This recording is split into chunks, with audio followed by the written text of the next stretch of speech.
This is the next step in America's journey to becoming the modern day Nazi Germany, I guess, because Donald Trump now wants to rename the Pentagon and Department of Defense to the Ministry of War. Many outlets have falsely reported Trump's quote as Department of War. No, no, no. It is not Department of War. He wants to rename it the Ministry of War. Now, when I heard that, the first thing I thought of is ministry? You know, that term in like every authoritarian, like 1984 style authoritarian government in any fiction or real life history.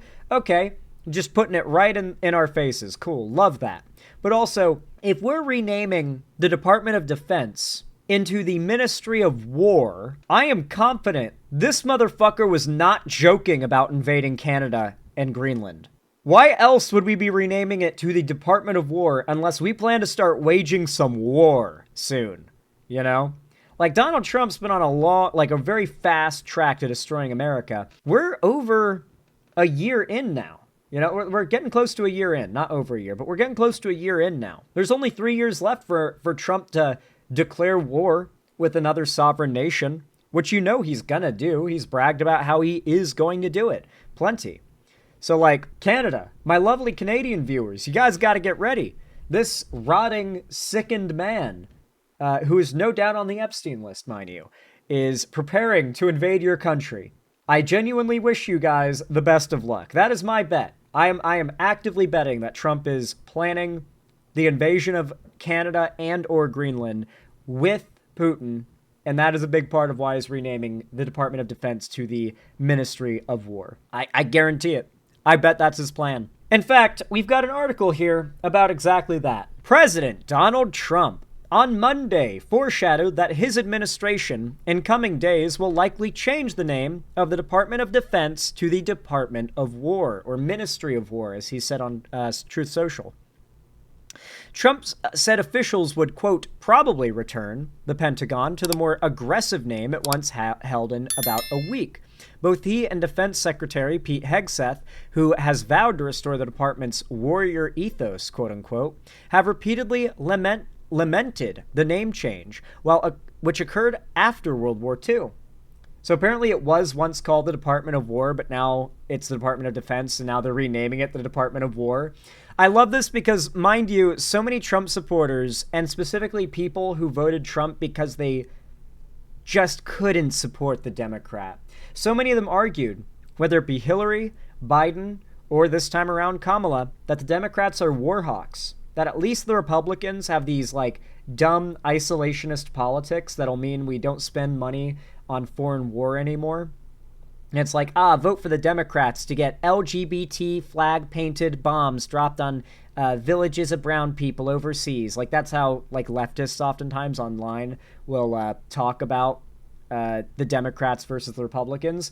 Meanwhile, the Republicans have always been the actual war hawks. Like, we are transforming our military-industrial complex into an aggressive role, when this whole time, everything we've been complaining about with the U.S. military action has been arguably defensive. Now we are outright posturing offensive. It's going to be a whole other ballpark from what's been going on since before Trump. In the Obama administration, the Biden administration, even the Bush administration probably won't have been as aggressive as what Trump has planned. I think this is just meant to set our expectations up so we're not surprised when he declares war on another nation. When, quote, we won World War I, World War II, it was called the Department of War. And to me, that's really what it is, Trump said at a... Wait, hold on. How am I not doing his voice? When we won World War I, World War II, it was called the Department of War. And to me... that's really what it is, Trump said at a press event with South Korean President Lee Jae-myung. Everybody likes that we had an unbelievable history of victory when it was the Department of War. Then we changed it to the Department of Defense. The War Department existed from 1789 until 1947, when the Truman administration split the department into the Army and the Air Force and joined it with the then independent Navy. Former President Harry Truman named the new cabinet-level agency the Defense Department, which of course has been the source of much of America's ability to defend itself in the modern world for many, many decades. Truman intended the name change to give the Pentagon chief more centralized powers over separate branches of the military, especially the Navy, which had significant independence through the end of World War II. Trump has hinted in recent weeks about the possibility of reverting the name back, calling Hegseth his Secretary of War, quote unquote.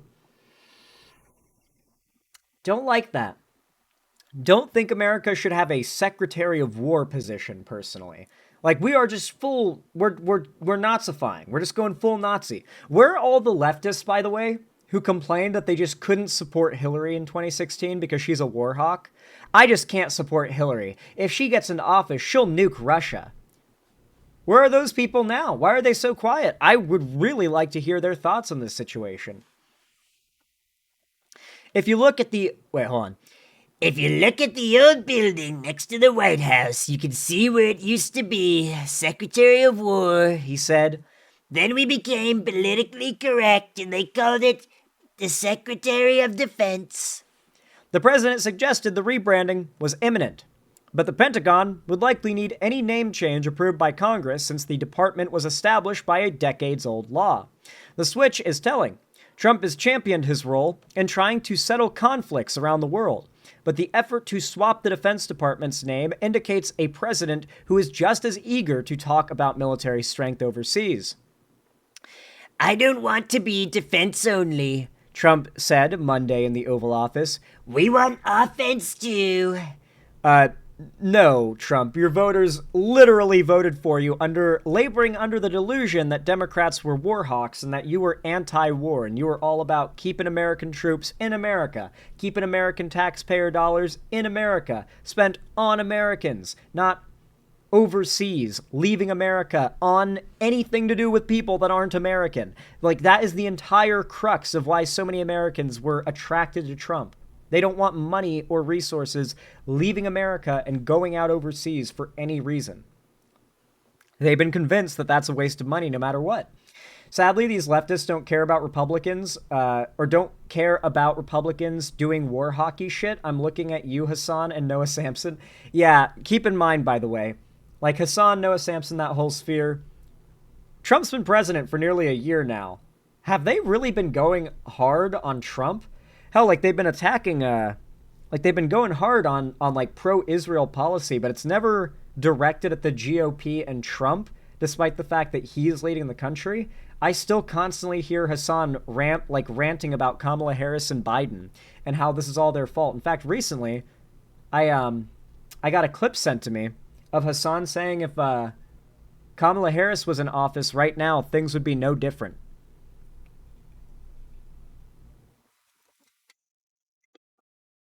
They're targeting Bernie? Yeah, exactly who we need to be focusing our ire on right now. You know, America descending into fascism. You know who we need to be angry at? Bernie Sanders. You know, he's just not left-wing enough, right? Like, why won't he just scream at the top of his lungs in favor of violence towards Israel? Why can't he just do that? Come on. That's literally what lefties have been asking for right now. Like, that's why they're mad at him. Vosh once said Trump was better on Gaza than Biden. Lefties are pretty brain poison when it comes to Democrats. Like, I'm going to be honest, the last person you should ever... There are two groups of people you should never, ever believe when they talk about liberals. Leftists and conservatives. Those two groups will never give you an honest description of liberals or progressives. They will only ever frame them as either super far left, like communists, if it's the Nazis you ask, or if it's the leftists you ask, you cut a liberal and a fascist bleeds. Aren't you a leftist? I may count as a leftist. I don't know. Listen, just go off my politics, okay? Like, call me what you want. I don't care. But my policy is pretty out there. You guys have seen what policy I'm in favor of. You guys have seen what I'm against. Policy-wise, y'all can decide what label I fall under, but if I'm going to criticize groups of people, then I probably shouldn't be part of that label for the groups that I'm criticizing. Unless you guys decide that I am. I don't know. I don't really call myself a leftist as much these days. I just call myself progressive because that kind of includes everything, you know? MAGA always changes its tune along with the cult leader. Not wrong about that. According to Hassan, Hassan types, Zan's mega fascist for calling out Hassan. That is true. I am a mega fascist because I'm what I am what the Marxist Leninists would call a liberal. Like, I'm not what a conservative or even a liberal would call a liberal, but I am what your average giga lefty would call a liberal. That might more or less break down where I stand for most of you.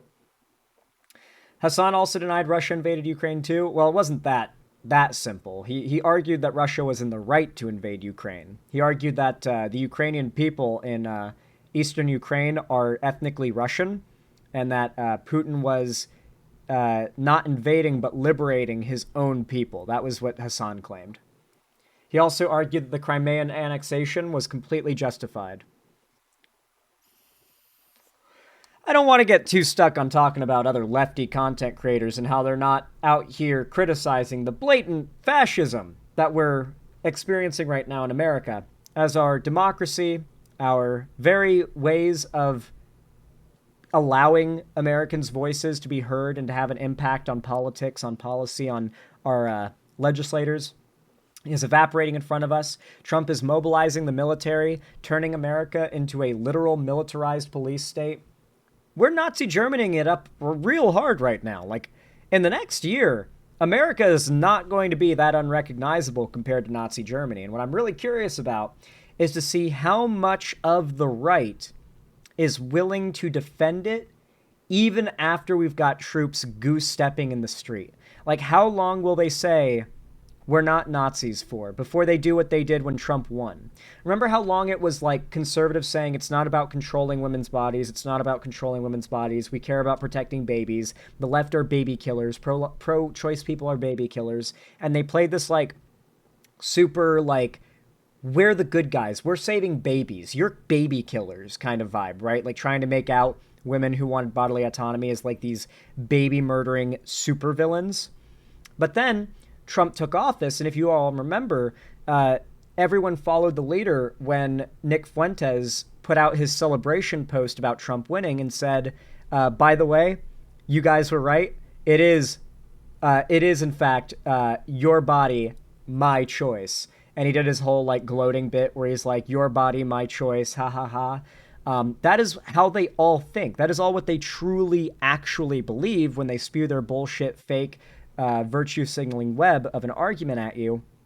And the second that it no longer matters for them to keep up the facade of actually caring or being compassionate or believing in anything, they'll drop it immediately to play the "you lost, we won, haha, we were evil all along, and you lost anyway" line. Like they will just completely drop the pretenses of what they pretended to believe and admit that we were right about them all along, but only after they've won. So I'm curious if once America is like 100% Nazi, if they'll all go, all right, yeah, we were Nazis the whole time. Yeah. We gave you liberals and lefties a lot of shit, called you woke SJW triggered little snowflakes, but you were right. We are Nazis. Everything you said was right. Too late now, but yeah, we won. So, but yeah, you were right the whole time. Like, I wonder if they'll admit it, just like they did with the abortion thing when Trump won. I feel like they might, just to gloat.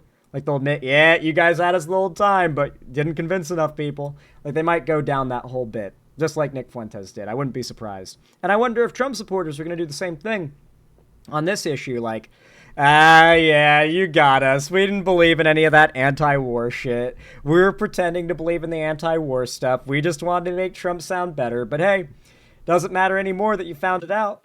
Because Trump's in office. Nothing you can do about it now. Like, I'm sure they're going to start doing that once Trump declares war on whatever country he's about to declare war on. But with all that in mind, I hope you guys are all down to be here with me, absolutely ripping these chuds and their arguments apart as they try to defend the downfall of America. Because you better believe me, they're not going to stop anytime soon if they haven't stopped yet.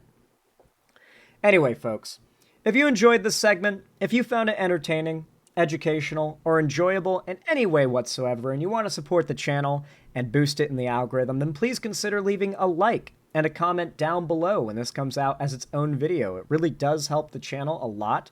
In fact, it directly boosts the channel in the algorithm every time you hit that thumbs up button. I really do appreciate it, guys.